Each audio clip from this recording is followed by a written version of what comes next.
Arrête d'attendre que tout se mette en place pour être heureux. Parce que ça ne va pas arriver. La vie ne va pas te demander la permission de te frapper. Et si tu continues à croire que le bonheur arrivera lorsque tout sera parfait, tu passeras toute ta vie à attendre quelque chose qui n'existe pas. La plupart des gens vivent ainsi. En attendant le travail parfait, la personne idéale, le moment exact. Mais le travail fatigue, les gens déçoivent, et le moment n'arrive jamais. Le problème n'est pas ce qui t'arrive. C'est comment tu penses. Tu as fait du bonheur un objectif lointain, alors qu'en réalité, c'est une décision que tu prends tous les jours. Ici, maintenant. Au milieu du chaos. Au milieu de la douleur. Cette vidéo, c'est pour ceux qui en ont marre de dépendre du monde pour se sentir bien. Pour ceux qui ont compris que continuer à attendre est une forme d'abandon. Voici 10 leçons stoïciennes qui ne te promettent pas une vie parfaite, mais qui t'apprendront à arrêter de te détruire pour ce que tu ne contrôles pas, et à commencer à vivre avec force, avec clarté et avec pouvoir. Reste jusqu'à la fin. La dernière leçon pourrait transformer tout ce que tu as vécu jusqu'ici. Leçon 1. Regarde les autres avec compassion, pas avec jugement. Chaque fois que tu juges quelqu'un, ce n'est pas simplement une opinion que tu exprimes. C'est un reflet, un miroir, une projection de quelque chose que tu portes en toi, souvent sans même t'en rendre compte. Les jugements ne parlent pas uniquement des autres, ils disent énormément de la manière dont tu te vois, de tes blessures, de tes insécurités et de tes zones non guéries. Quand tu regardes le monde uniquement à travers tes propres souffrances, c'est comme si tu observais la réalité à travers un verre brisé. Tout est déformé, tout paraît plus dangereux, plus menaçant, plus hostile qu'il ne l'est réellement. Tu penses que les autres sont froids, injustes ou méchants, alors qu'en réalité, tu projettes ton propre chaos intérieur, tes peurs, tes manques, tes cicatrices. C'est cela, la racine du jugement constant, une vision du monde filtrée par la douleur. Celui qui ne prend pas le temps de s'observer, de se remettre en question, de guérir ce qui est blessé à l'intérieur, finit par juger pour éviter de regarder en lui-même. Critiquer devient alors un mécanisme de défense. Cela permet de détourner l'attention de ses propres malaises et de les placer sur autrui. Le jugement devient une armure fragile, une manière de ne pas se sentir vulnérable, de se protéger de la honte, de la peur ou du sentiment d'être insuffisant. Mais la réalité profonde est cette vérité simple. Tout le monde souffre d'une manière ou d'une autre. Même ceux qui semblent les plus solides, les plus froids, les plus insensibles, portent souvent des histoires que tu ne pourrais même pas imaginer. Une personne distante n'est pas toujours arrogante, elle est parfois juste fatiguée d'avoir été blessée. Une personne agressive n'est pas toujours mauvaise, elle peut être quelqu'un qui n'a jamais appris d'autre façon d'exprimer sa douleur. Une personne qui te critique violemment n'est pas toujours ton ennemi, elle est parfois en guerre avec elle-même. Et c'est pour cela que la compassion n'est pas naïveté, ni faiblesse. C'est une compréhension profonde de l'humanité. Derrière chaque comportement, il y a une histoire. Une histoire qui explique, sans forcément excuser. La compassion, ce n'est pas fermer les yeux sur ce qui est mauvais. C'est ouvrir les yeux sur ce qui est humain. Quand tu commences à regarder les autres à travers ce prisme, tu changes ta manière de percevoir le monde. Tu ne prends plus les choses personnellement. Tu ne réagis plus avec impulsivité. Tu cesses de voir dans les comportements des autres une attaque directe contre toi, parce que tu comprends que souvent, cela ne te concerne pas du tout. La personne qui t'ignore peut être en plein combat intérieur. La personne qui te critique peut être en train d'affronter son propre manque de valeur. La personne qui te trahit peut agir selon des blessures anciennes qu'elle n'a jamais essayé de comprendre. La personne qui te déçoit n'a peut-être jamais reçu les outils pour mieux faire. Cette compréhension te donne une liberté immense, celle de ne plus absorber la négativité des autres. Tu deviens capable de rester centré, calme, ancré, même lorsque le monde autour de toi semble chaotique. Tu n'es plus affecté de la même manière, parce que tu vois au-delà du geste, au-delà des mots, au-delà du masque. La compassion ne signifie pas devenir aveugle ou passif. Elle ne signifie pas tout accepter, tout pardonner ou laisser les autres marcher sur toi. C'est une nuance essentielle. Comprendre ne veut pas dire tolérer. Voir l'histoire d'une personne ne t'oblige pas à l'accepter dans ta vie. La compassion peut marcher main dans la main avec les limites les plus fermes. Tu peux poser des limites sans haine. Tu peux t'éloigner sans mépris. Tu peux dire non sans colère. Tu peux protéger ton espace sans détruire celui de l'autre. Tu peux pardonner sans oublier.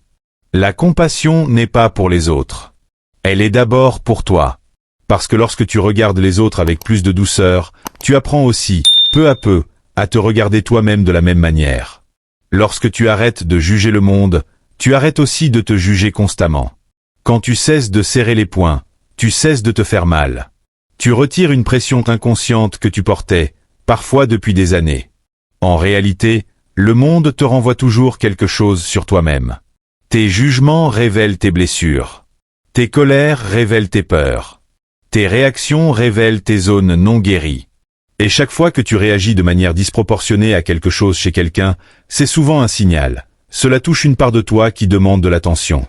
Alors au lieu de juger, observe. Au lieu de condamner, comprends.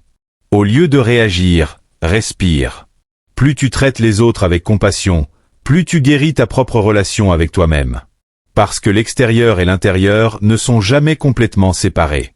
Le regard que tu portes sur les autres est souvent un reflet du regard que tu portes sur ta propre vie.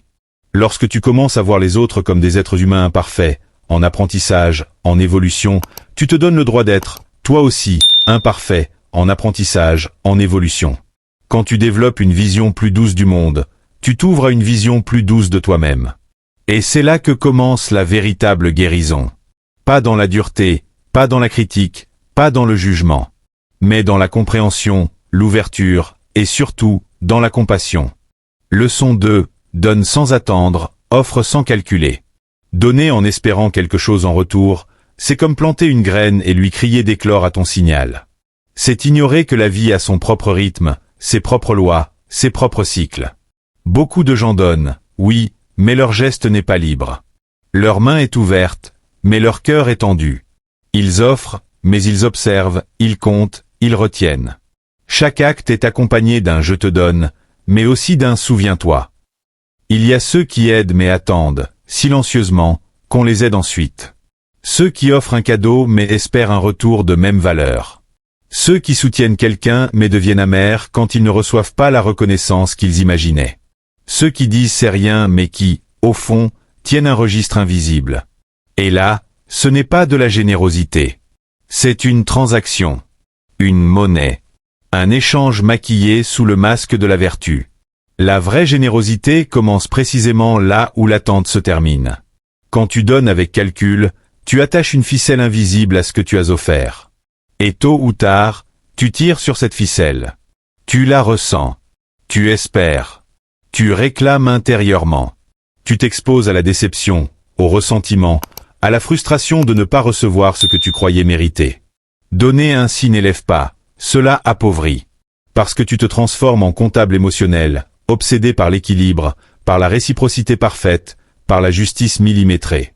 Tu vérifies mentalement, j'ai fait ça pour lui, j'ai été là pour elle, j'ai donné plus que ce que j'ai reçu. Et cette manière de penser t'enchaîne. Mais l'acte de donner, le vrai, celui qui libère, celui qui enrichit, ne porte aucune chaîne. Ce qui a de la valeur, ce n'est pas de donner quand cela t'arrange, quand tout est facile, quand tu es sûr de recevoir un retour. Ce qui a du sens, c'est de donner parce que cela exprime qui tu es. Parce que cela te ressemble. Parce que cela t'élève intérieurement, sans besoin de témoins, sans besoin d'applaudissements. La générosité réelle ne dépend pas de la réaction de l'autre. Elle dépend de ton intention. Elle dépend de ton état d'esprit. Elle dépend de la qualité de ton cœur. Quand tu donnes sans calculer, quelque chose de puissant se produit. Tu te libères. Tu te libères du poids de la déception. Tu te libères de l'attente constante. Tu te libères de l'idée que les autres te doivent quelque chose. Tu ne vois plus les gens comme des comptes à équilibrer ou des dettes à régler. Tu arrêtes de transformer les relations en système de récompense et de sanctions. Tu offres ce que tu peux, ce que tu veux, et cela suffit. Il n'y a plus de pression, plus de liste invisible, plus de frustration.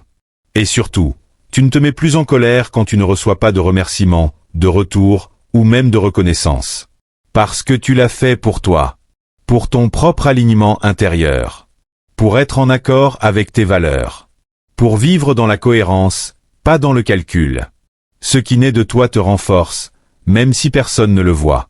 Quand tu donnes sans attendre, tu cultives un type particulier de paix, celle qui vient de l'absence d'attente.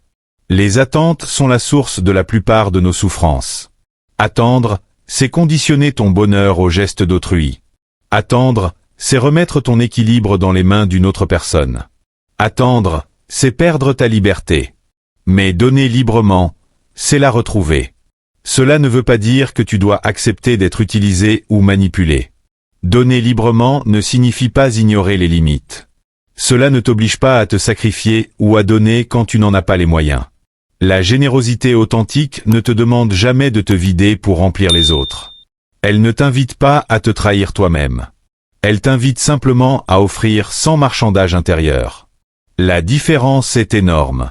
Tu peux dire non sans culpabiliser. Tu peux aider sans t'épuiser. Tu peux offrir sans t'oublier. Tu peux aimer sans posséder. Tu peux partager sans attendre un retour. Parce que la générosité, la vraie, ne se mesure pas à ce que tu donnes, mais à ce que tu n'attends pas. Et ce qu'on oublie souvent, c'est que ce qui vient d'un cœur sincère n'est jamais perdu. Tu ne vois peut-être pas le retour immédiatement. Tu ne le verras peut-être pas directement. Mais ce que tu aimais revient, sous d'autres formes, à d'autres moments, dans d'autres circonstances. Tu récoltes toujours ce que tu sèmes, mais jamais de la manière que tu imaginais. La vie est beaucoup plus subtile, beaucoup plus juste, beaucoup plus mystérieuse qu'un simple échange de valeurs. Elle rend toujours, mais à sa manière. Elle compense toujours, mais avec sa logique. Elle équilibre toujours, mais selon son propre calendrier. Et quand tu comprends cela, tu n'as plus besoin de réclamer, de compter, d'exiger ou de noter. Tu donnes, tu continues d'avancer, et tu laisses la vie faire le reste. Parce que ce que tu offres sincèrement fait grandir ton âme. Parce que ce que tu donnes librement t'enrichit intérieurement. Parce que chaque geste désintéressé te rapproche de la personne que tu veux être. Alors offre sans attacher. Aide sans garder trace. Soutiens sans chercher à être applaudi. Aime sans demander un retour égal. C'est dans ce type de don que se cache la véritable liberté. C'est là que réside la paix intérieure. C'est là que commence le détachement émotionnel. C'est là que tu te découvres plus stable, plus léger, plus aligné. Car la générosité, la vraie, ne se mesure pas par la quantité de ce que tu donnes, mais par l'absence de ce que tu attends. Leçon 3. Remercie avant de demander plus. Vivre sans gratitude, c'est comme respirer de l'air pur et se plaindre parce qu'il n'a pas de parfum. C'est ignorer que ce que tu tiens pour acquis aujourd'hui était autrefois le rêve de quelqu'un. C'est avancer dans la vie avec un regard qui ne voit que le manque, sans jamais reconnaître la richesse discrète mais immense qui t'entoure déjà. Le problème n'est jamais vraiment ce qu'il te manque. Le vrai problème, c'est ce que tu ne vois plus. La plupart des gens se déplacent dans la vie les yeux fixés sur l'horizon, sur ce qui leur échappe, sur ce qui n'est pas encore là. Ils attendent toujours le prochain objectif, le prochain résultat, la prochaine validation, comme si leur bonheur était suspendu à quelque chose de futur et de fragile. Ils veulent une meilleure vie, mais oublient qu'ils vivent déjà quelque chose que d'autres envieraient. Ils rêvent de plus grand, mais ne remarquent même plus le déjà là. Un toit, un repas, des gens qui les aiment, la santé, la capacité de marcher, parler, entendre, apprendre, l'accès à la connaissance, des opportunités que d'autres n'auront jamais. Mais tout ce qui devient quotidien devient invisible. Et ce que l'on ne voit plus, on cesse de l'apprécier.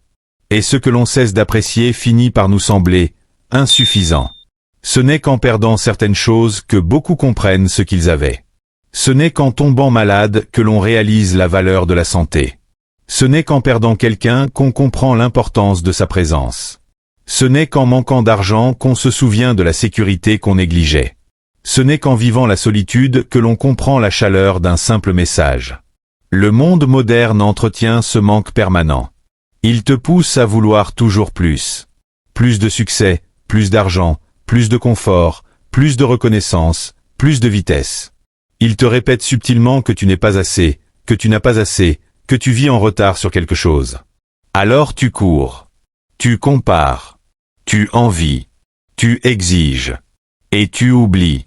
Tu oublies que la vie n'est pas faite uniquement de conquêtes. Tu oublies que le bonheur ne se trouve pas dans la prochaine étape, mais dans la capacité d'honorer celle où tu te trouves déjà. Tu oublies que la plénitude n'est pas une destination, mais une qualité de regard.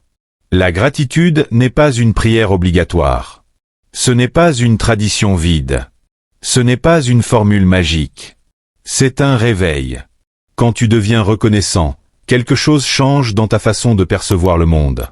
Tu passes d'une vision centrée sur ce qui manque à une vision centrée sur ce qui est présent. Tu arrêtes de te battre contre la vie et tu commences à t'aligner avec elle. Tu vois ce que tu as, pas seulement ce que tu veux. Tu apprécies ce qui existe déjà, pas seulement ce qui pourrait arriver. Tu cesses de vivre en éternel demandeur, et tu deviens un observateur lucide de la richesse qui t'entoure. Et voici la vérité la plus puissante. Quand tu remercies avant de demander, toute ton énergie change. Tu ne mendis plus l'avenir.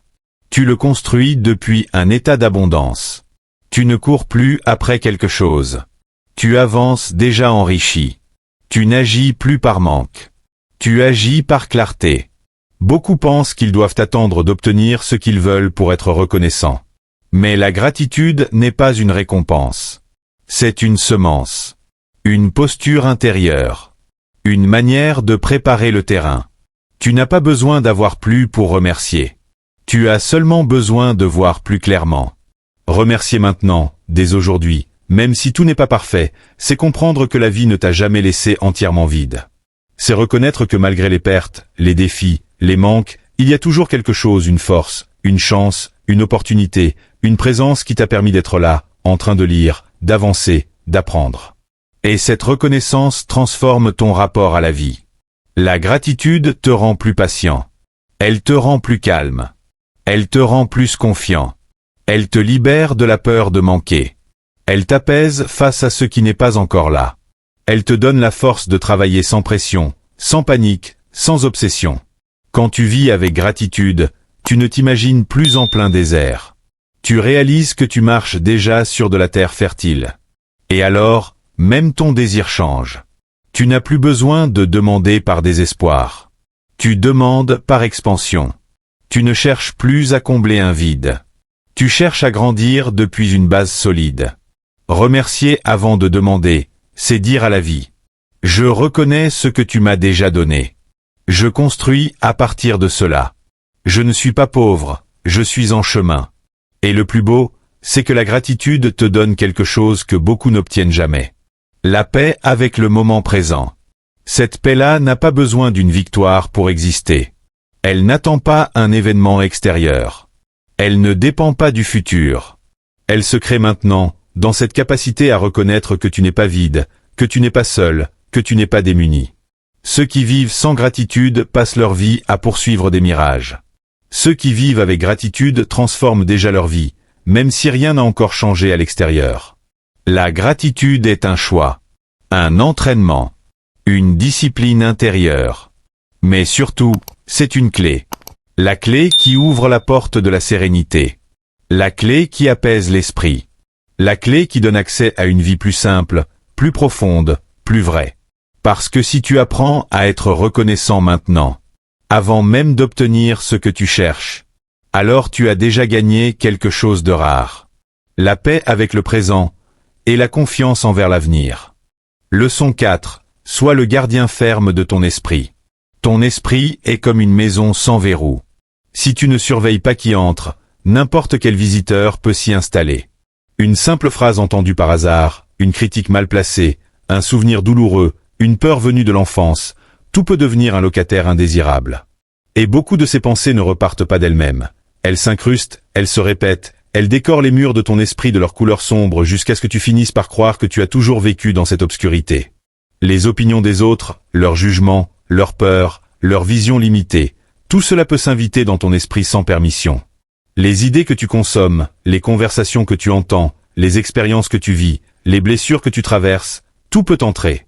Et parfois, ce qui te pèse le plus ne vient même pas de toi, mais de ce que tu as laissé entrer sans vigilance.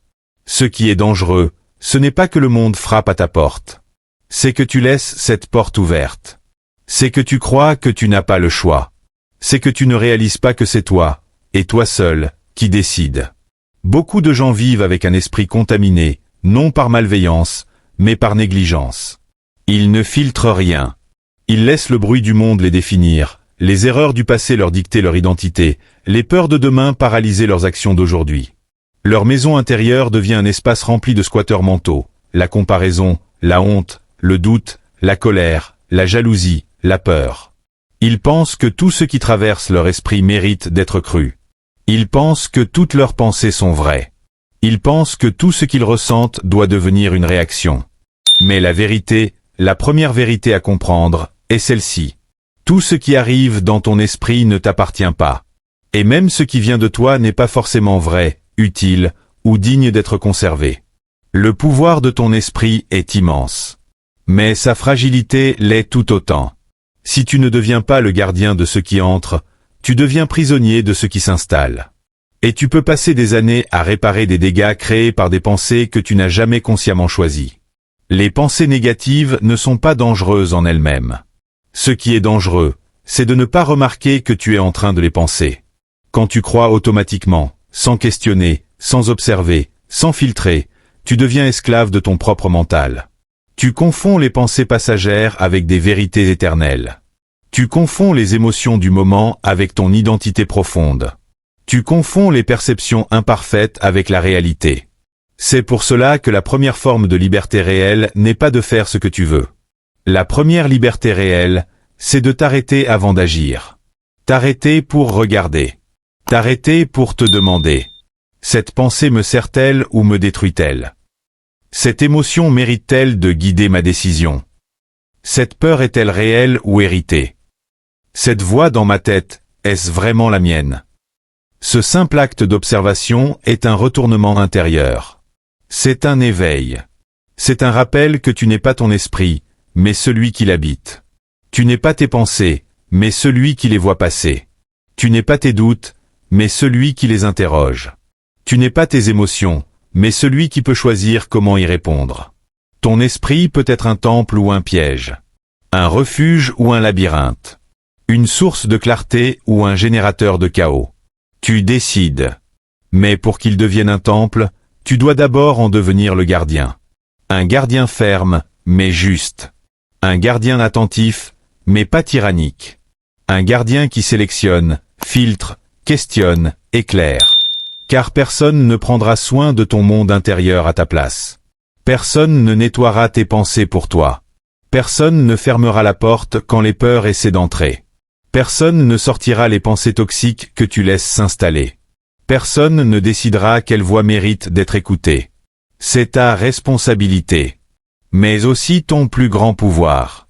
Être le gardien de ton esprit, c'est apprendre à dire non à ce qui te détruit. C'est apprendre à mettre à la porte les pensées intrusives. C'est apprendre à ne pas nourrir ce qui t'affaiblit. C'est apprendre à ne pas laisser le passé décider de ton présent. C'est apprendre à ne pas laisser la peur écrire ton avenir. C'est aussi apprendre à dire oui à ce qui te construit, à la discipline, à la clarté, à la vérité, à la paix intérieure, à la croissance, à la responsabilité. Ce travail est invisible. Personne ne le remarque de l'extérieur. Mais il change absolument tout. Tu peux changer ta vie entière en changeant ce que tu autorises à entrer dans ton esprit. Tu peux transformer ton destin en transformant ce que tu nourris mentalement. Tu peux devenir une version radicalement différente de toi-même simplement en devenant plus conscient, plus vigilant, plus souverain sur ton monde intérieur. Ton esprit n'est pas une passoire. Il n'est pas une décharge. Il n'est pas un lieu où tout doit être accepté. C'est ton espace le plus sacré. Ton refuge le plus précieux. La source de toutes tes actions, de toutes tes décisions, de toutes tes émotions. Ne laisse donc pas n'importe quoi y entrer. Ne lui donne pas n'importe quoi à manger. Ne lui permets pas d'être envahi par le chaos du monde. Apprends à fermer la porte.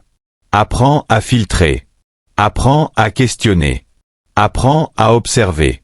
Apprends à libérer ce qui n'est pas toi.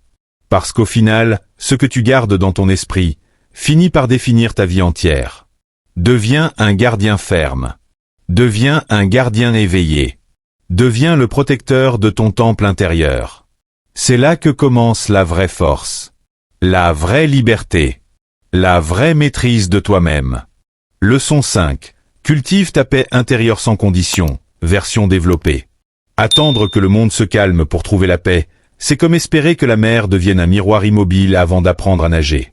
Tu peux attendre des heures, des jours, une vie entière, ça n'arrivera pas. La réalité bouge, change, se transforme sans t'avertir. Rien dans ce monde n'est assez stable pour soutenir ton équilibre à ta place. Et pourtant, beaucoup vivent coincés dans cette illusion. Je serai en paix quand mes problèmes seront réglés, quand les gens autour de moi changeront, quand les choses se passeront comme prévu, quand tout sera parfait. Cette vision est la source de tant de souffrances silencieuses. Parce que la vie, elle, ne s'ajuste pas pour nous. Elle avance. Elle surprend. Elle teste. Et si tu n'as pas appris à rester stable au milieu de l'instable, alors chaque vague te secoue, chaque vent te déstabilise, chaque changement te fait douter. La paix extérieure est fragile. La paix intérieure est un entraînement. Si ta paix dépend de la météo du monde, elle sera toujours fragile.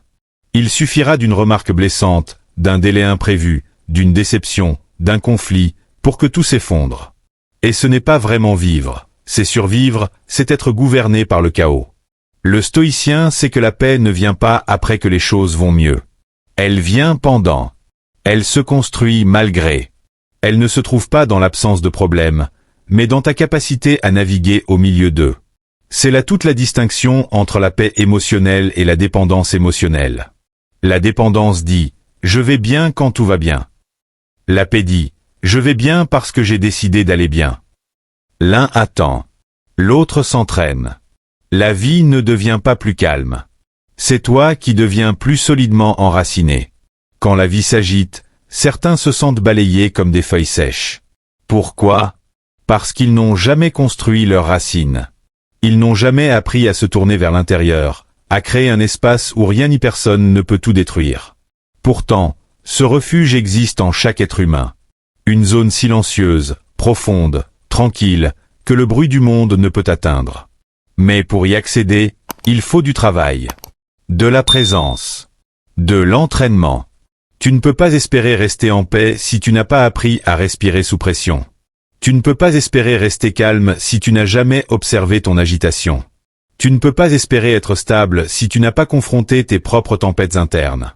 C'est dans le tumulte que tu développes la maîtrise, pas dans le confort. Le véritable danger n'est pas le chaos extérieur, mais l'absence de maîtrise intérieure. Tu ne peux pas contrôler les autres. Tu ne peux pas empêcher les imprévus. Tu ne peux pas éliminer les erreurs, les déceptions, les obstacles. Mais tu peux choisir ta réponse. Et cette capacité-là, elle vaut plus que tout le reste. Parce qu'au fond, ce n'est jamais ce qui arrive qui te trouble. C'est la manière dont tu l'interprètes, dont tu le reçois, dont tu le laisses t'affecter. Deux personnes vivent la même situation. L'une s'effondre. L'autre s'élève. La différence ne vient pas de la situation, mais de ce qui se passe à l'intérieur d'elle. Celui qui a cultivé sa paix intérieure voit les événements comme des mouvements naturels de la vie. Il ne dramatise pas. Il ne personnalise pas tout. Il ne transforme pas un détail en catastrophe. Il ne laisse pas une émotion passagère conduire sa vie. Il a appris à observer, à patienter, à respirer, à choisir. La paix n'est pas un état. C'est une compétence. Le stoïcien ne cherche pas à faire taire le monde. Il cherche à se gouverner lui-même.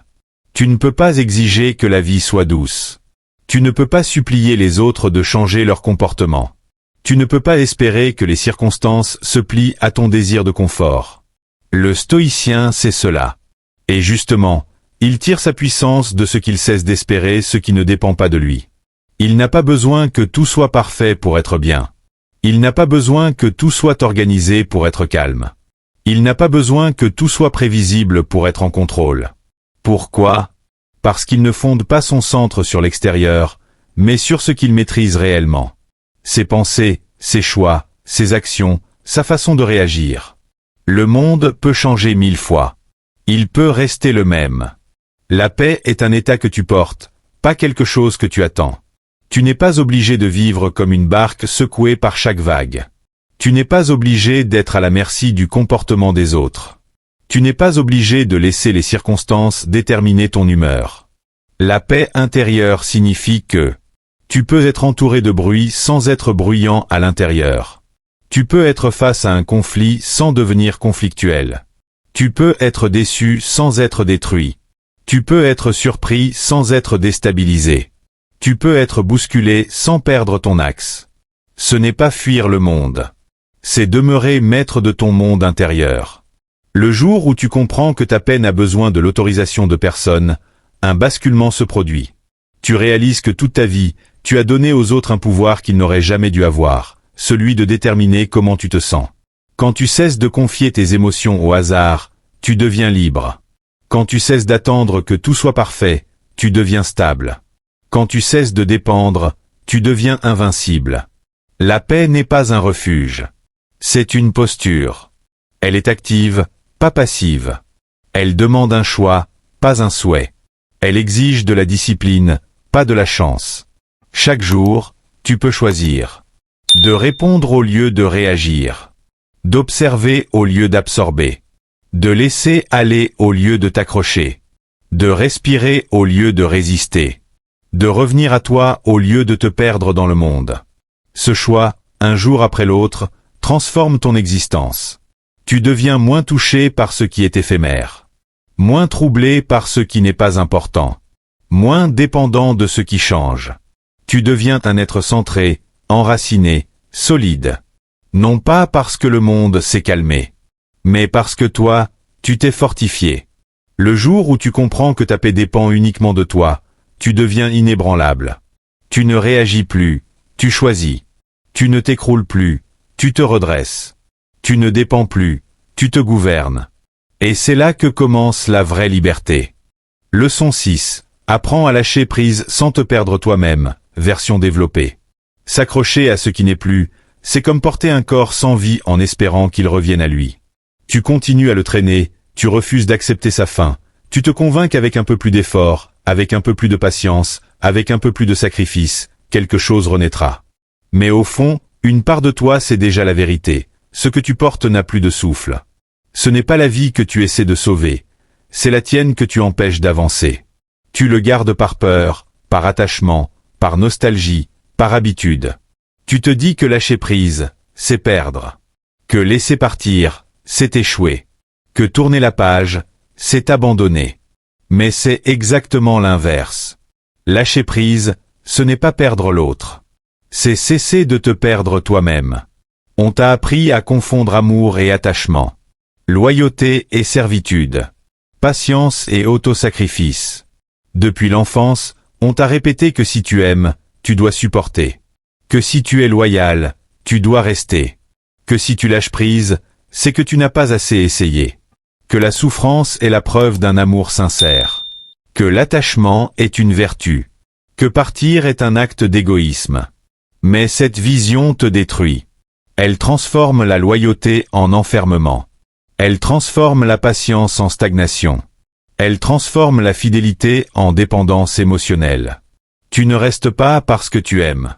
Tu restes parce que tu as peur. Peur de la solitude. Peur du vide. Peur de recommencer. Peur de découvrir que tu t'es construit autour de quelque chose qui n'existe plus. Peur d'admettre que tu t'es trompé, que tu t'es oublié, que tu méritais mieux. Et à cause de cette peur, tu t'effaces. Tu rétrécis. Tu te transformes en une version de toi-même que tu ne reconnais pas, mais que tu continues de jouer, parce que tu ne sais plus comment revenir à ton essence. L'attachement n'est pas l'amour. Et ce que tu refuses de lâcher est parfois ce qui t'étouffe. Ce qui est fini ne te trahit pas. Ce qui est fini te libère. Mais comme tu refuses de l'accepter, tu continues à t'accrocher. Et en t'accrochant, tu te blesses davantage. Tu t'accroches aux souvenirs, aux possibilités, au peut-être, au si seulement. Tu te bats pour un futur qui n'existe plus, pour un lien qui a déjà cessé de respirer. Tu crois que si tu lâches, tu perdras quelque chose de précieux. Mais tu oublies une vérité simple. Tu ne peux pas perdre ce qui n'existe plus. Tu peux seulement t'y emprisonner. Le stoïcisme te ramène à cette réalité essentielle. Rien ne t'appartient. Rien ne dure éternellement. Les gens changent. Les chemins se séparent. Les relations s'ajustent ou s'effondrent. Les situations évoluent. La vie, par nature, est mouvement. S'accrocher au passé, c'est te battre contre la nature elle-même. Lâcher prise n'est pas un renoncement. C'est une affirmation de puissance intérieure. On t'a appris que lâcher prise, c'est abandonner. En vérité, abandonner, c'est fuir. Lâcher prise, c'est choisir. Choisir de ne pas forcer. Choisir de ne pas t'épuiser. Choisir de ne pas te sacrifier pour ce qui te détruit. Choisir de te respecter, enfin. Lâcher prise, c'est dire. Je préfère perdre ce lien que me perdre moi-même. Je préfère laisser partir ce qui me blesse que me trahir pour le retenir. Je préfère tourner la page que me perdre à l'intérieur d'elle. Ce n'est pas de la faiblesse. C'est du courage. Peu de gens en sont capables, parce que peu de gens osent confronter la vérité. Tout ce qui tient debout ne mérite pas d'être maintenu. Tout ce qui existe ne mérite pas d'être gardé. Tout ce qui te fait du mal ne mérite pas d'être sauvé. Certaines choses doivent partir pour que tu te retrouves. Tu crois que lâcher prise, c'est perdre quelque chose d'important. Mais la plupart du temps, ce que tu perds réellement, c'est le poids qui t'empêchait d'avancer. Tu perds l'illusion, la peur, les attentes irréalistes, les blessures répétées, les cycles qui tournaient en rond, les relations qui n'avaient plus de vie, les versions de toi-même devenues trop étroites. Lâcher prise ne te vide pas. Lâcher prise te libère. Cela enlève ce qui n'a plus sa place dans ton présent. Et ce n'est qu'à ce moment-là que tu peux comprendre. Ce que tu appelais perte était en réalité une guérison déguisée. Tout ce qui est brisé ne doit pas être réparé. Certains liens s'effondrent, et ce n'est pas une tragédie. C'est une transition. Certains chapitres se ferment, et ce n'est pas une fin. C'est une ouverture. Certains rêves meurent, et ce n'est pas un échec. C'est une réorientation. Tout ce qui se casse ne doit pas être recollé. Tout ce qui s'éloigne ne doit pas être poursuivi. Tout ce qui s'arrête ne doit pas être ravivé. Le stoïcisme n'enseigne pas la froideur, ni l'indifférence. Il enseigne l'acceptation lucide. Il enseigne le courage de voir la réalité telle qu'elle est, sans maquillage, sans illusion, sans attachement maladif. Quand tu acceptes que quelque chose est arrivé à son terme, tu reprends ton pouvoir. Tu redeviens acteur de ta vie, au lieu d'être prisonnier d'une histoire qui ne t'appartient plus. Lâcher prise, c'est retrouver tes mains, ton souffle, ton identité. Quand tu t'accroches, tes mains sont fermées. Tu n'as plus la capacité de recevoir, de créer, de reconstruire. Tu es attaché à un passé déjà mort. Mais quand tu lâches, tes mains s'ouvrent. Ton cœur respire. Ton esprit redevient clair.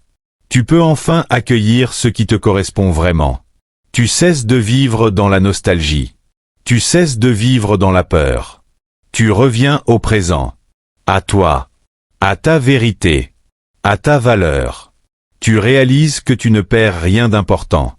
Ce que tu perds, c'est ce qui te perdait. Lâcher prise, c'est revenir à toi-même. C'est cesser de te trahir. C'est arrêter de porter ce qui n'a plus sa place. C'est te libérer de ce qui n'était plus aligné avec ton chemin. Ce que tu refuses de lâcher t'empêche de devenir ce que tu dois être. Tu n'auras jamais accès à ton avenir si tes mains restent accrochées à ton passé. Tu n'auras jamais accès à ta puissance si tu continues de porter ce qui t'affaiblit. Tu n'auras jamais accès à ta paix si tu refuses d'accepter la réalité. Le stoïcisme te rappelle ceci. Tout ce que tu perds en te respectant n'était jamais à toi. Lâcher prise n'est pas tourner le dos à ton histoire. C'est refuser de t'y emprisonner. C'est refuser de te sacrifier pour garder ce qui ne te nourrit plus. C'est refuser de rester dans des espaces où tu t'éteins. Ce n'est que lorsque tu laisses partir ce qui te retient, que tu peux enfin avancer vers ce qui te correspond véritablement. Leçon 7. Tout ce que tu attends du monde commence par toi. Attendre que le monde change sans changer toi-même, c'est comme crier à un miroir en espérant qu'il te sourira le premier. Tu peux frapper le verre, te plaindre de son reflet, l'accuser de tout. Rien ne changera tant que ton visage, lui, reste le même. C'est pourtant ce que beaucoup font. Ils veulent un monde juste, mais ils agissent dans l'injustice. Ils veulent un amour profond, mais ils ne s'aiment même pas en surface. Ils veulent la paix, mais nourrissent en eux des tempêtes qu'ils refusent de calmer. Ils veulent être respectés, mais ils se manquent de respect dans leurs propres choix, dans leurs paroles non tenues, dans leurs renoncements silencieux. Le monde devient alors le coupable idéal, le refuge parfait de toutes les frustrations. Mais le stoïcisme te confronte à une vérité qui dérange. Ce que tu reçois du monde est souvent le reflet exact de ce que tu diffuses. On exige du monde ce qu'on ne s'accorde même pas à soi-même. Il y a ceux qui veulent la douceur, mais se parlent intérieurement avec violence. Ceux qui réclament la loyauté, mais ne sont même pas fidèles à leurs propres résolutions.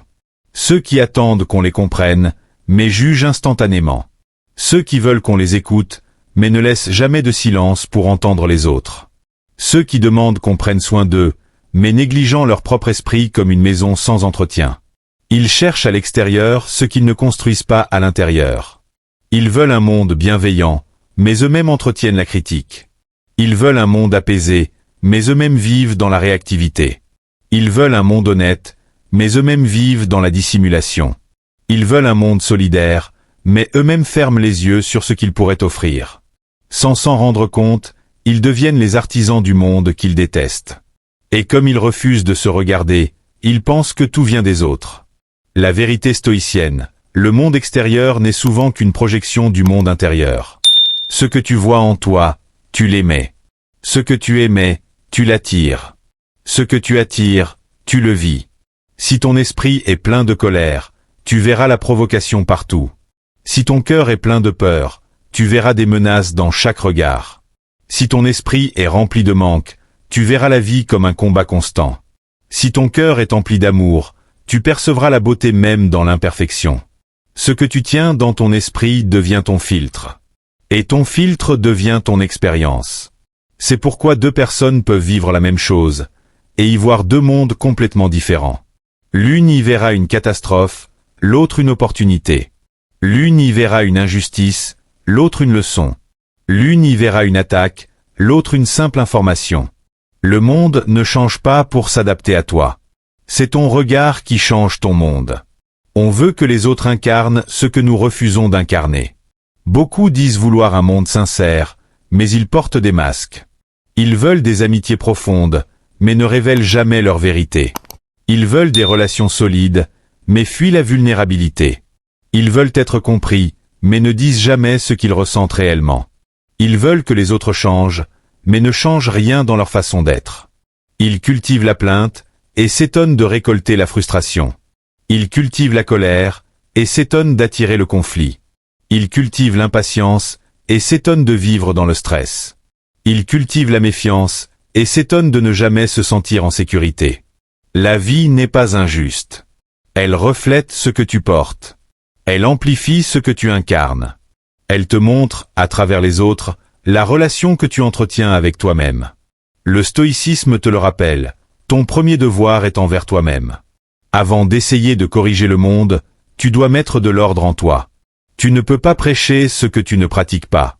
Tu ne peux pas exiger ce que tu n'es pas capable d'offrir. Tu ne peux pas vouloir recevoir ce que tu n'as pas encore semé. Si tu veux plus de respect, commence par respecter ta parole. Respecte tes engagements. Respecte tes limites. Respecte ton corps, ton temps, ton énergie. Si tu désires des relations sincères, arrête de jouer un rôle. Sois vrai dans ce que tu dis. Sois cohérent dans ce que tu fais. Sois transparent dans ce que tu es. Si tu veux de la douceur, parle-toi comme tu parles à un ami. Sois patient avec toi-même. Sois compatissant envers tes erreurs. Sois indulgent envers ton passé. Si tu cherches du soutien, deviens quelqu'un de fiable. Quelqu'un qui tient ses promesses. Quelqu'un sur qui l'on peut compter. Quelqu'un qui inspire confiance par sa stabilité. Tout commence par toi. Ce n'est pas égoïste, c'est fondamental. Tu es la racine de ce que tu vis. Tu es la source de ce que tu attireras. Tu es le premier acte de ce que tu construiras. Le changement commence quand tu arrêtes de pointer du doigt et que tu te demandes « Que puis-je transformer en moi ?» Tant que tu blâmes, tu te rends impuissant. Tant que tu te victimises, tu restes figé. Tant que tu attends que les autres fassent le premier pas, tu restes prisonnier. Le jour où tu comprends que la responsabilité n'est pas un poids mais un pouvoir, tu deviens libre. Tu arrêtes d'attendre. Tu arrêtes d'exiger. Tu arrêtes de réclamer. Tu commences à créer. Tu commences à agir. Tu commences à incarner. Tu deviens le type de personne que tu attends du monde. Tu deviens l'exemple que tu aurais voulu recevoir. Tu deviens le changement que tu réclamais. Et sans élever la voix, sans te battre, sans imposer quoi que ce soit. Le monde répond. Parce que le monde reconnaît et reflète toujours la qualité de ton être. Tu ne peux pas exiger ce que tu n'es pas prêt à offrir. Tu veux un monde plus honnête? Conduis-toi avec intégrité. Tu veux un monde plus juste? Commence par ne pas mentir à toi-même. Tu veux un monde plus aimant? Cesse de nourrir le mépris. Tu veux un monde plus pacifique? Fais la paix avec tes propres contradictions. Le véritable pouvoir n'est pas dans la demande. Il est dans l'exemple. Il est dans la cohérence. Il est dans la transformation intérieure. Les mots peuvent inspirer. Mais seule ta manière d'être peut réellement changer ton monde. Quand tu arrêtes de réclamer, tu ne deviens pas faible. Tu deviens constructif. Réclamer, c'est dépendre. Construire, c'est reprendre le contrôle. Quand tu comprends que tout commence par toi, tu cesses d'attendre que la vie te donne, et tu deviens celui qui donne. Tu cesses d'attendre que les autres comprennent, et tu deviens celui qui clarifie. Tu cesses d'attendre que les gens changent, et tu deviens celui qui inspire. C'est ainsi que les choses se transforment réellement. Pas par la plainte, mais par la présence. Pas par les exigences, mais par l'exemple. Pas par le contrôle, mais par la maîtrise intérieure. Le monde suit ceux qui incarnent ce qu'ils demandent, et ignore ceux qui exigent ce qu'ils refusent d'être. Leçon 8. Accepte que tout ce que tu ressens passera aussi. La douleur émotionnelle est comme une tempête. Quand tu es au cœur de cette tempête, tu as l'impression qu'elle ne finira jamais. Chaque souffle de vent te traverse. Chaque éclat de tonnerre semble résonner directement dans ta poitrine. Et tu te dis, ça y est, c'est mon nouvel état normal. Comme si tu étais condamné à vivre avec cette douleur, ce vide, cette confusion. Mais la vérité, c'est que tu n'es pas piégé dans cette émotion. Tu es simplement au milieu de la traversée. Parce que, même si tout en toi hurle que ça ne changera pas, la réalité est simple. La tempête n'est pas venue pour rester. Elle est venue pour passer. 1. La souffrance que tu ressens n'est pas éternelle. Quand tu ressens de la tristesse, de la colère, du manque ou de l'angoisse, ton esprit a tendance à exagérer la durée et la puissance de ces émotions. Il te convainc que ça sera toujours comme ça. C'est un mécanisme humain. Quand tu as mal, ton cerveau veut comprendre, contrôler, anticiper. Et comme il ne voit pas de sortie immédiate, il imagine que tu resteras coincé dans cet état. Mais si tu prends un instant, si tu t'arrêtes, si tu observes ton émotion comme un phénomène naturel plutôt que comme une condamnation, tu remarques quelque chose de subtil mais essentiel. Rien en toi ne reste statique. Tout évolue. Tout se transforme. Chaque émotion, aussi intense soit-elle, finit par s'apaiser. C'est une loi de la nature. La vague finit toujours par redescendre. 2. Ce qui t'épuise, ce n'est pas l'émotion, c'est la résistance. La plupart des gens ne souffrent pas uniquement à cause de ce qu'ils ressentent. Ils souffrent parce qu'ils refusent ce qu'ils ressentent. Ils disent intérieurement, « Je ne veux plus être triste. Je ne veux plus penser à ça. Pourquoi ça m'arrive? Je dois guérir vite. » Et cette opposition crée un conflit interne. Tu n'es plus en train de traverser l'émotion. Tu es en train de lutter contre elle. Et tu ne peux jamais gagner une bataille contre quelque chose qui vient de toi. Le stoïcisme l'enseigne clairement. La souffrance vient de l'interprétation, pas de l'événement. De ta tentative de contrôler ce qui, par nature, échappe au contrôle. Quand tu t'autorises simplement à ressentir. Quand tu accueilles la vague au lieu d'essayer de la repousser. Tu découvres une forme de paix inattendue. Elle ne fait pas disparaître la douleur immédiatement. Mais elle enlève son poids, son intensité et son chaos. 3. La société t'a appris à cacher ce que tu ressens. Aujourd'hui, il faut sourire même quand on brûle à l'intérieur. Il faut montrer une vie parfaite, même si elle s'effondre en coulisses. Il faut prétendre que tout va bien, même quand rien ne va. La société glorifie la performance, pas la vulnérabilité. Elle applaudit la force extérieure, pas la force intérieure. Elle célèbre ceux qui avancent vite, pas ceux qui se relèvent lentement. Alors tu crois que ressentir est un problème, que pleurer est une faiblesse, que demander de l'aide est honteux. Mais regarde la réalité. Tu es un être humain. Tu es censé ressentir. Tu es censé connaître des hauts et des bas. La tristesse te traverse. La joie te traverse. La colère te traverse. La guérison te traverse. Ton cœur n'est pas un roc. Il est un paysage traversé par des saisons. Et comme toutes les saisons, aucune ne dure éternellement. 4. Tu n'es pas ce que tu ressens. Quand une émotion est forte, tu finis par t'y identifier. Tu dis « Je suis triste. Je suis brisé. Je suis inutile. Je suis faible. » Mais non. Ce que tu ressens n'est pas ce que tu es. Tu n'es pas la tempête. Tu es le ciel dans lequel elle passe. Tu n'es pas ta colère, c'est une réaction. Tu n'es pas ton anxiété, c'est un signal. Tu n'es pas ta douleur, c'est une transition. Quand tu observes l'émotion comme un phénomène, tu te rappelles que toi, tu es beaucoup plus vaste qu'elle.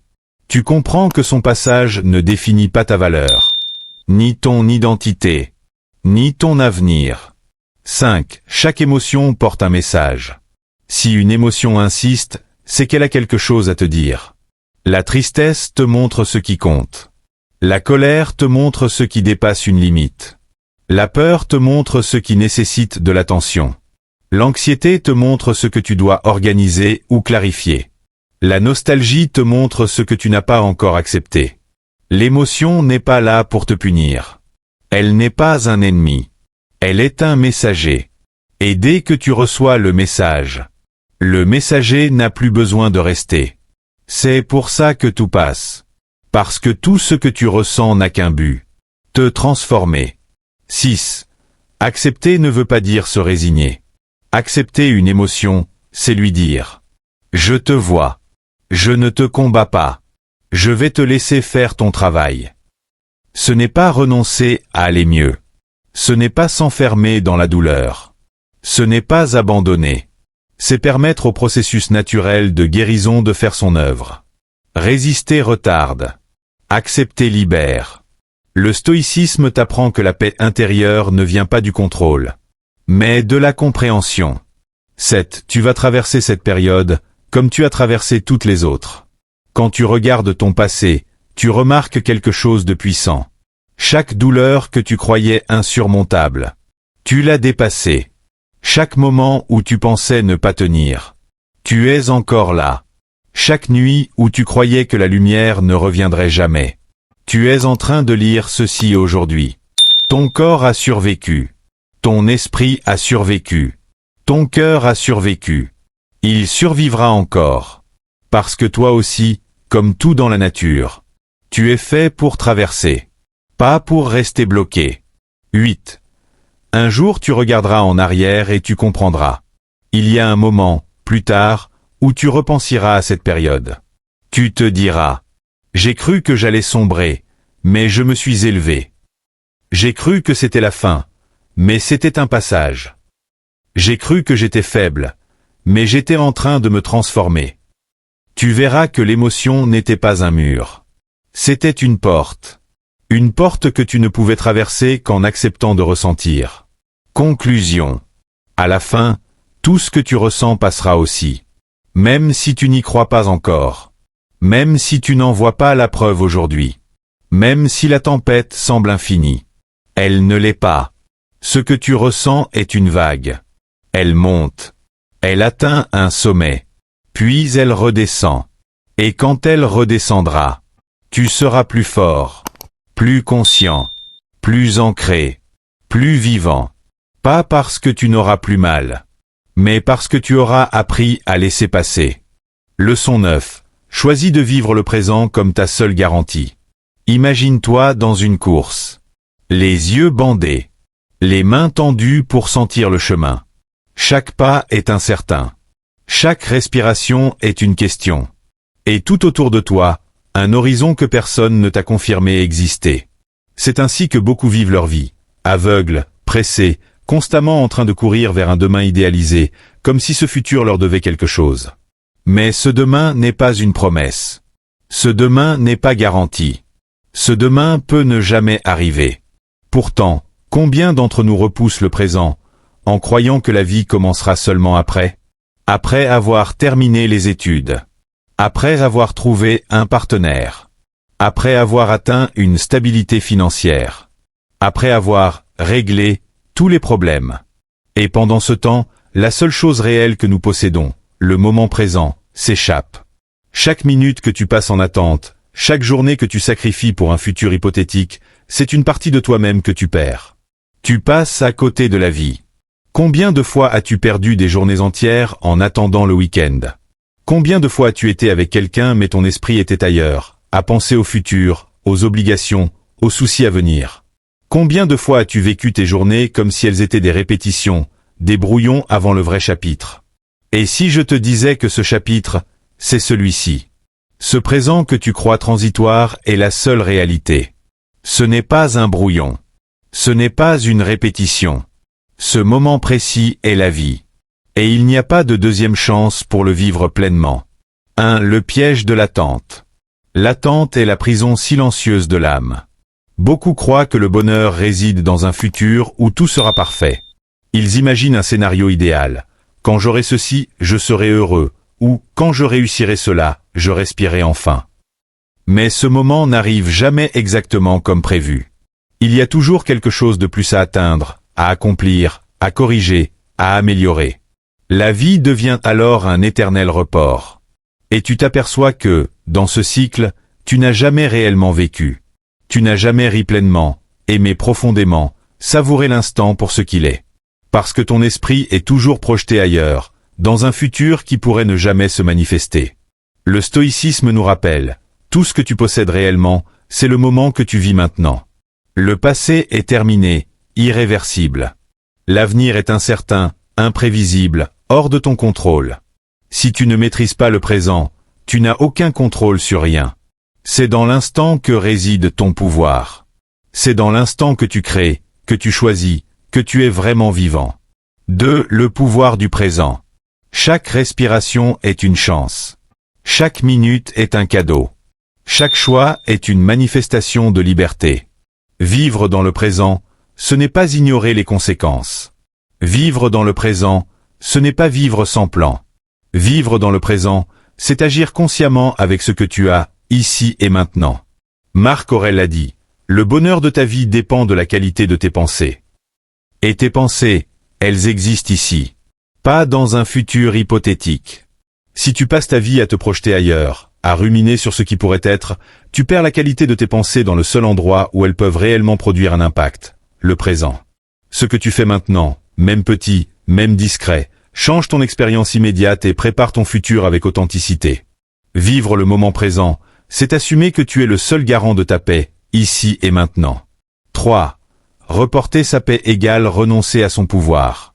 Combien de fois as-tu accepté d'être stressé, frustré ou anxieux, parce que tu pensais que, plus tard, serait le moment où tu pourras te détendre? Combien de fois as-tu refusé de sourire ou de rire pleinement, en attendant que la situation soit parfaite? Combien de fois as-tu toléré l'inconfort intérieur, en te disant, quand tout ira bien, je pourrai respirer? Le stoïcisme enseigne que ce que tu repousses pour demain, tu le perds pour toujours. Ton pouvoir n'est pas dans ce qui arrivera. Ton pouvoir est dans ce que tu choisis de faire avec ce moment précis. Reporter ta paix, c'est renoncer à toi-même. C'est laisser ton existence être dictée par un futur hypothétique, et non par ton discernement. Vivre le présent, c'est reprendre le contrôle. C'est affirmer, je décide de ce que je ressens, de ce que je crée, de ce que je choisis, maintenant. 4. La vie n'attend pas. Chaque instant perdu dans l'attente est un instant que tu ne récupéreras jamais. Ton futur n'est pas un lieu garanti où tu pourras vivre pleinement. Ta vie ne commence pas plus tard, elle commence ici, maintenant. Penser que la vie commence quand certaines conditions sont remplies est une illusion. Il y aura toujours quelque chose à attendre, toujours un obstacle à franchir, toujours un objectif à atteindre. Et si tu continues à attendre ce parfait moment futur, tu perdras toute ta vie à attendre. La vie est courte. La vie est fragile. La vie est imprévisible. Et c'est exactement pour cela qu'elle doit être vécue ici, maintenant, pleinement, consciemment. 5. Vivre le présent n'est pas égoïste, c'est vital. Vivre dans l'instant n'est pas synonyme d'irresponsabilité ou de négligence. Ce n'est pas ignorer tes devoirs ou tes projets. C'est mettre ton énergie dans ce qui est réel, tangible, immédiat. Si tu choisis de sourire maintenant, même au milieu du chaos, tu crées un espace de lumière pour toi et pour les autres.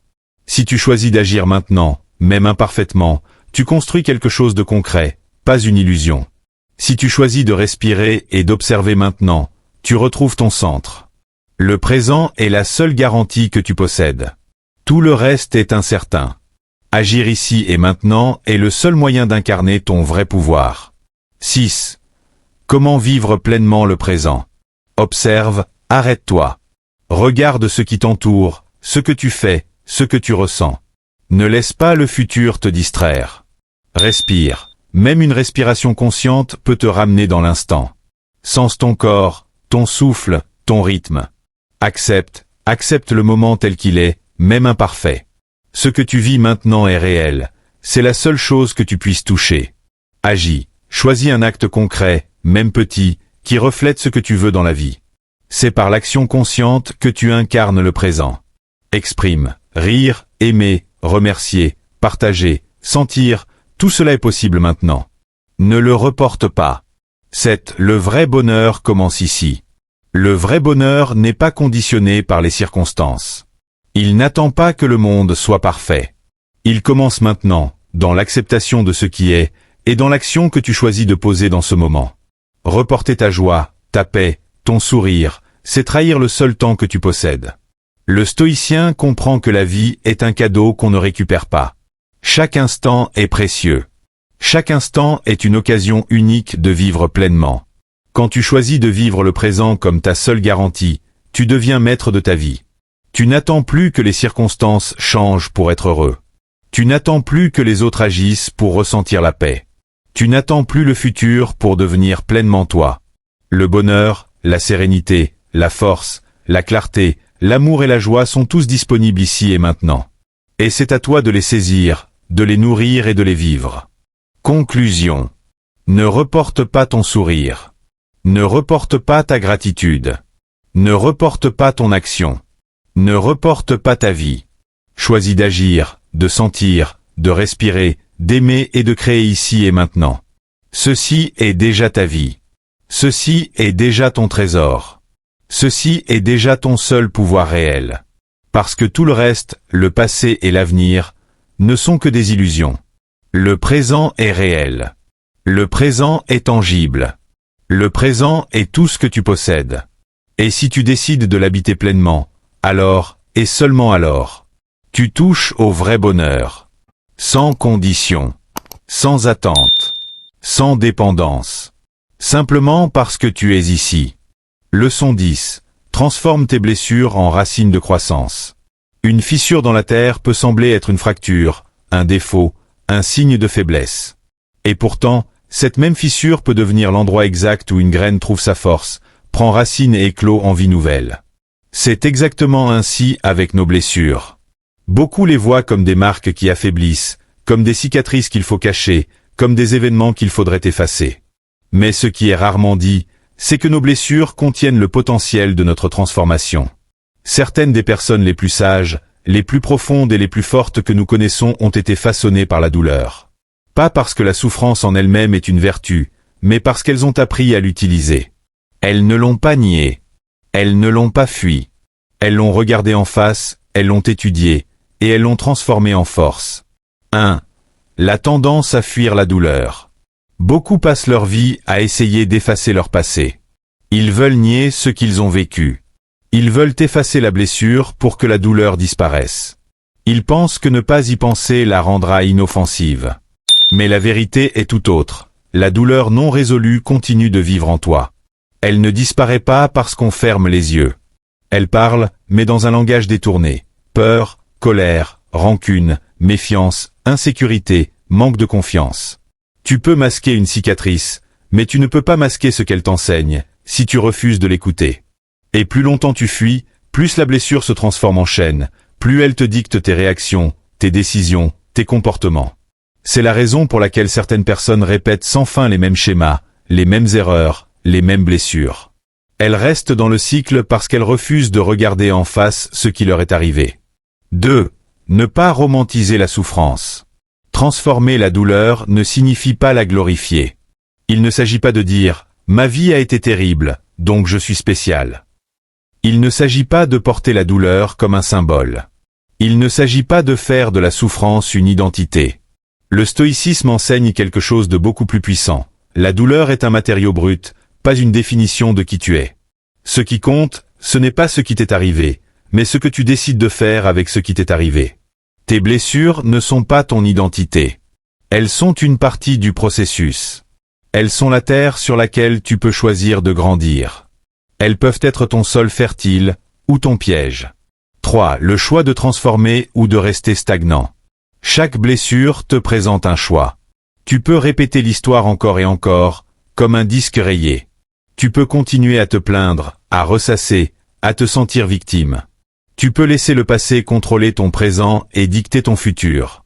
Ou alors, tu peux briser le schéma. Tu peux observer ce qui t'a fait mal, comprendre, tirer les leçons, et transformer la douleur en énergie créatrice. Tu peux utiliser ta blessure comme point de départ pour devenir meilleur, plus fort, plus conscient. Transformer la douleur ne signifie pas oublier. Cela signifie la regarder en face, avec courage. Cela signifie écouter ce qu'elle a à t'enseigner. Cela signifie apprendre et avancer. 4. L'expérience comme enseignement. Chaque douleur peut enseigner quelque chose de profond. Une perte peut enseigner la résilience. Une trahison peut enseigner la vigilance et la valeur de la loyauté.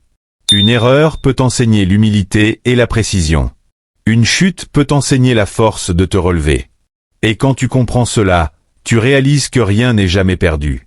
Même ce qui te semblait cruel, injuste ou insupportable a participé à ta formation. Beaucoup portent leurs blessures comme des chaînes invisibles, limitant leur vie, leurs choix, leurs relations. Mais tu peux choisir de les transformer en fondation. Chaque cicatrice peut devenir une base sur laquelle tu construis ta force intérieure. 5. Le stoïcisme et la douleur. Le stoïcisme ne te dit pas de ne jamais souffrir. Il ne te promet pas une vie sans douleur. Il te dit une chose, ne reste pas dans la souffrance. La douleur est inévitable, mais la stagnation est un choix. Tu peux utiliser la douleur pour te renforcer, ou te laisser briser par elle. Tu peux répéter les schémas destructeurs, ou apprendre à les interrompre. Chaque fois que tu transformes une blessure en leçon, tu gagnes en conscience et en maîtrise de toi. Chaque fois que tu choisis la croissance, tu avances vers la version la plus forte de toi-même. 6. La décision consciente. Il y a un moment dans la vie où il faut faire ce choix, et le répéter chaque jour. Je refuse de laisser mon passé définir qui je suis. Je refuse de laisser ma douleur dicter mes réactions. Je choisis de grandir à partir de ce qui m'a blessé. C'est un acte de courage. C'est un acte de liberté. C'est un acte de pouvoir. Parce que tu ne peux pas changer ce qui t'est arrivé, mais tu peux changer la façon dont tu y réponds. Et cette réponse est ce qui construit ton avenir. 7. La blessure comme racine de croissance. Imagine ton passé comme un arbre. Les blessures sont les racines, parfois tordues, parfois douloureuses. Mais si tu les nourris correctement, elles deviennent le fondement solide sur lequel ton arbre peut s'élever. Chaque douleur peut nourrir ta résilience, ta clarté, ta maturité, ta sagesse, ta force. Et plus tu observes ces racines, plus tu comprends que même les moments les plus sombres ont leur rôle. Même les expériences que tu as crues inutiles ou cruelles étaient nécessaires pour préparer le terrain de ta croissance. 8. Ne laisse pas la douleur te définir. Souviens-toi, ce n'est pas ce qui t'est arrivé qui compte. Ce qui compte, c'est ce que tu choisis de faire avec. Tu peux choisir de te définir par tes blessures, et vivre dans la peur, la colère, le ressentiment. Ou tu peux choisir de les transformer en moteur. Tu peux choisir de les utiliser pour te dépasser, pour t'élever, pour devenir plus conscient et plus fort. Tout ce qui t'a fait mal peut devenir un levier. Tout ce qui t'a fait chuter peut devenir un tremplin. Tout ce qui t'a blessé peut te préparer à accueillir ta meilleure version. 9. Conclusion. Tout ce qui t'est arrivé n'était pas inutile. Chaque douleur, chaque perte, chaque trahison, chaque échec, chaque épreuve a préparé le terrain de ton évolution. Tu peux choisir de rester dans le cycle de la victimisation. Ou tu peux choisir de transformer chaque fissure en graine. Le stoïcisme ne promet pas une vie sans douleur. Il promet une vie où tu ne laisses pas la douleur t'arrêter. Où chaque blessure devient une racine solide, nourrissant ta croissance, ta sagesse et ta force. Rappelle-toi, ce n'est pas ce qui t'est arrivé qui compte, mais ce que tu décides de faire avec. Si tu choisis de grandir, rien n'a été en vain. Tout a préparé. Tout a forgé. Tout a construit pour devenir la version la plus consciente et la plus forte de toi-même. Tes blessures ne sont pas ta fin. Elles sont le début de quelque chose de plus grand. Merci d'être resté jusqu'à la fin de cette vidéo.